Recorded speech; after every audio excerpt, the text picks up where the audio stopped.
O mentiroso é assim. Ele não respeita nada. Ele engana o tempo todo. Não importa se ele está num culto solene, numa celebração solene, em nada disso o afeta. Ele continua representando, ele continua mentindo, ele continua com o seu teatro. Ele é assim. Essas coisas não o demovem, essas coisas não incomodam a sua consciência. Ele prossegue no seu teatro, ele continua dando andamento aos seus planos, independentemente da grandeza do momento que ele está passando. O mentiroso, ele engana você, ele beija você enquanto te engana. Dá para acreditar nisso? Ele beija você enquanto engana você. Ele é capaz disso. O marido, ele beija a esposa enquanto a engana. Ele é capaz disso. Ele a cobre de carinhos enquanto a engana. A esposa mentirosa, ela enche o marido de agrados enquanto o engana. O pai mentiroso faz isso com o filho. O filho mentiroso faz isso com o pai. O amigo mentiroso faz isso com o seu colega. O mentiroso é capaz disso, ele é frio. Na Bíblia, nós só temos 2 momentos. É algo tão horrível isso, é uma pena que esse tipo de atitude do mentiroso seja tão comum. Porque na Bíblia essa maldade é tão gigantesca que ela só aparece 2 vezes. Em somente 2 ocasiões, alguém concede, alguém dá no outro um beijo de falsidade. Qual é a outra ocasião? Uma é esta aqui. Qual é a outra ocasião? Qual é o outro momento em que alguém dá um beijo de falsidade no seu amigo? Os irmãos sabem. Né? Em que momento foi? Judas. Judas, em Mateus 26, versículos 48 e 49, faz isso. Ele se aproxima e diz, mestre, e beija. Esse beijo carinhoso tinha um objetivo: sinalizar para os assassinos de Jesus quem ele era no meio da escuridão. Era uma expressão de carinho, mas por trás dela existia falsidade, traição, planos maldosos, enganos, maldades. É o que nós vemos aqui. Alguns anos atrás, um jovem senhor, era casado, ele procurou o diácono de uma igreja, não aqui, uma outra igreja. Um diácono muito piedoso, muito sério, preocupado com os irmãos. E como ele não se sentiu muito à vontade de falar com o pastor da igreja, com quem ele não tinha tanta afinidade, ele procurou esse diácono, que era um crente dedicado e sério e preparado.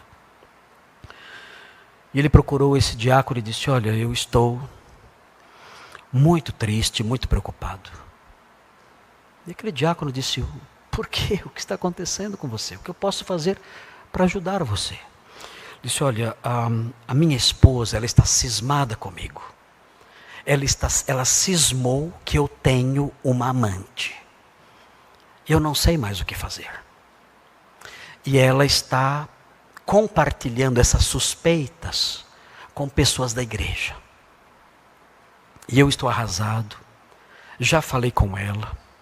Eu não sei por que ela está pensando isso.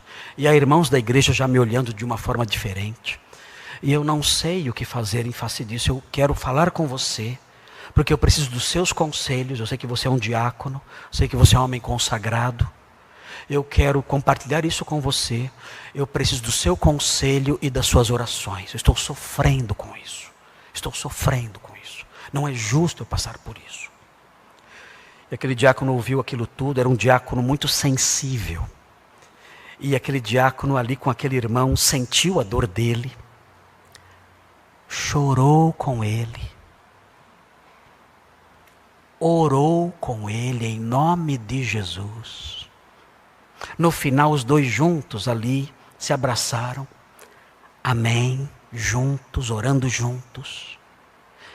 Aquele diácono aconselhou aquele irmão com a palavra de Deus em punho, mostrou a ele como ele deveria agir naquela situação, para reconquistar de modo santo, de modo sábio, com o uso da palavra, a aplicação da palavra de Deus, como reconquistar a confiança de sua esposa. Se sensibilizou com aquela situação, se comprometeu a orar por aquele irmão, se dispôs a estar com ele e disse: olha, o que você precisar, quando você precisar, me procure. Se você quiser, eu posso conversar com a sua esposa. Você tem que ser paciente. Você não sabe por que ela está pensando isso, mas nós podemos solucionar isso. Estarei com você ao seu lado. Vamos orar juntos por isso.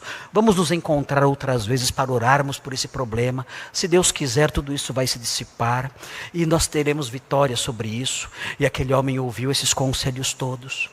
E no final disse: olha, por favor, ore por mim. E aquele diácono disse: claro que sim. Eu vou orar por você. Vou orar por você ao longo da semana. Vou orar por você todos os dias. Conte com as minhas súplicas, conte com as minhas orações. E se despediram. Passaram alguns dias. E tudo veio à tona. Aquele homem que tinha procurado o diácono tinha apenas feito uma grande representação teatral. Ele de fato tinha uma amante, já há muito tempo, e fugiu com ela. Abandonou a esposa e fugiu com ela. Aquele irmão diácono me procurou e disse: como? Como ele foi capaz de fazer isso comigo? Como? Por que ele fez isso? Eu disse: certamente foi um truque. Porque ele devia pensar: certamente um adúltero não procuraria um diácono para compartilhar algo assim. Tentaria abafar tudo. Então certamente ele fez isso como um truque. Ele maquinou isso e procurou você para compartilhar isso e desse modo se livrar de qualquer suspeita que a sua esposa estava expressando ali ao compartilhar suas preocupações dentro da igreja. Ele agiu de modo a maquinar isso, para afastar de si as suspeitas, e usou você. E compartilhou com você. E chorou com você. E leu a Bíblia com você. E orou com você. E pediu para que você orasse por ele. E ele fez tudo isso para enganar você e afastar de sobre si qualquer suspeita de adultério. Mas chegou o momento em que a mentira era insustentável. Então ele teve que assumir o seu adultério e fugiu com essa mulher. Vejam a que ponto esse moço chegou. Ele orou com alguém. Ele compartilhou com alguém ali a sua mentira e pediu oração. Ele orou junto e disse amém em nome de Jesus. Ele viu aquele diácono chorando. Ele abraçou aquele diácono, pediu socorro. Ele pediu que aquele diácono orasse por ele ao longo da semana. Ele suplicou por ajuda, dizendo: olha, eu preciso que você me acompanhe. Ele fez tudo isso friamente para encobrir a sua mentira. Esse é o mentiroso. O mentiroso é assim. Ele é frio. Nós ficamos perplexos. Nós ficamos impressionados com isso. Nós não acreditamos que alguém é capaz de chegar nesse ponto. Mas quando nós estudamos a palavra de Deus e vemos um texto como esse, os versículos que estamos estudando, os versículos 25 a 29, nós percebemos isso. A mentira conduz a frieza. Nós somos crentes.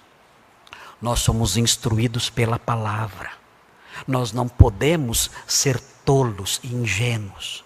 Nós temos que aprender essas coisas, saber do que os seres humanos são capazes, e não sermos tolos e cairmos em armadilhas. E mais, se você tem por hábito contar mentiras, se você brinca com pequenas mentiras, se você tem pequenas mentirinhas, pequenininhas, que você de vez em quando solta para brincar com elas, para se livrar de um probleminha aqui ou outro ali, para se ver mais aliviado numa situação ou noutra. Se você conta pequenas mentiras, mentirinhas inofensivas, mentirinhas que você julga que são mentiras que não fazem mal para ninguém, cuidado. Cuidado com isso. Cuidado, isso é pecado. E o pecado cresce. O pecado vai aumentando. Ele vai tomando proporções maiores. Você vai chegar no ponto em que você vai cometer sacrilégios. Como esse homem que eu acabei de mencionar cometeu. Você vai cometer sacrilégios contra o nome de Deus. Você vai usar truques, como esse homem usou. Você vai desenvolver uma frieza em seu coração, em sua alma, como esse homem que eu mencionei agora desenvolveu. Você não pode brincar com a mentira, porque ela vai desfigurar totalmente o seu caráter. Você se transformará em um monstro, como esse homem que eu acabei de mencionar na ilustração que eu contei para vocês.